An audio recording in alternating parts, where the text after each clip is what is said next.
Hi, Chef Joe for Healthy Kids Inc. Today we're going to be making a batter for a corn fritter. We'll show you what it looks like to fry these up in just a few minutes, but we're also going to do this with an apricot glazed chicken breast.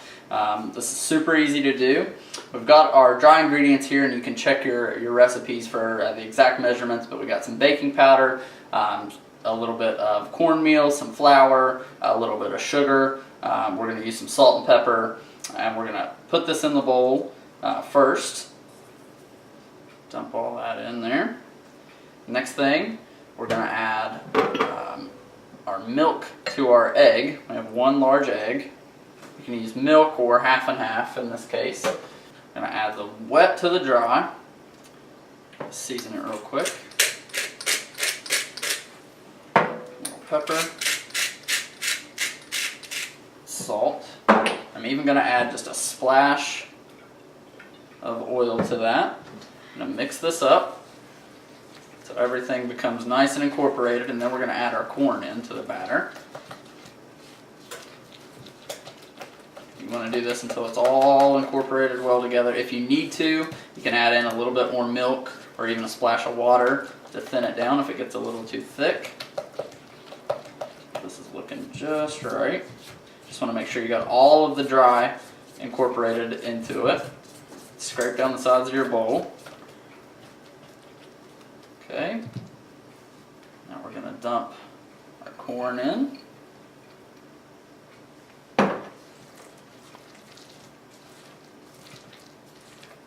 You could even add in some fresh herbs to this.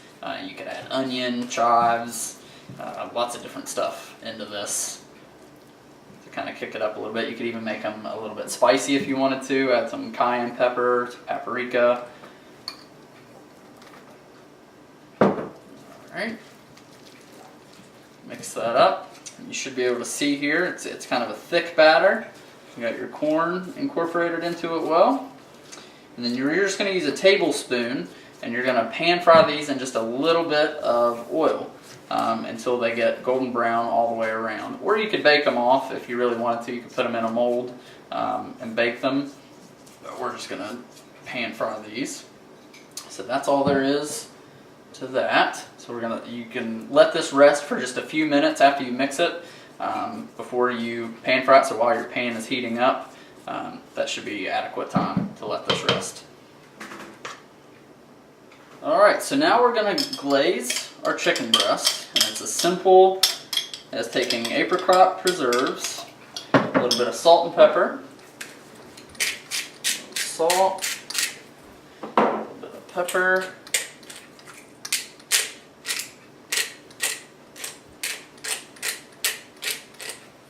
okay. Then you want to be kind of generous with this because it will kind of run.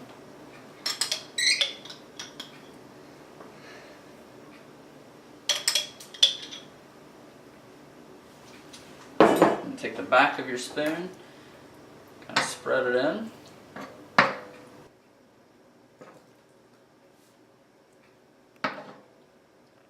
And while we're doing this, we have our pan heating up. About medium heat with a little bit of olive oil in the pan so that we can brown this up with the glaze on it. And it's as simple as that. You just need to transfer it into the pan. And if you lose any of this on the way, you can actually spoon it back in over as you're cooking it. So don't have to worry about that. You can just transfer it on a plate and it'll work out just fine. Alright, so we're ready to put our chicken in the pan. Lay it in.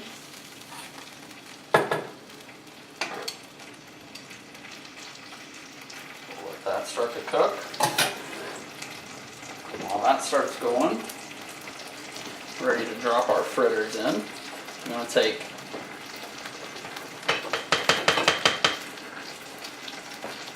a tablespoon,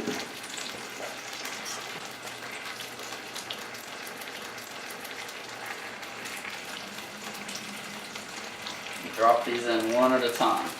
They don't have to be perfect. They're kind of free-form. That's exactly what you're looking for.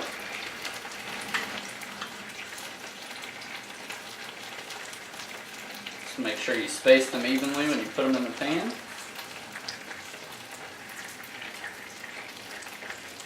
You want to use a little bit more oil than you would normally use when you're just regularly crisping something up in the pan for the fritters.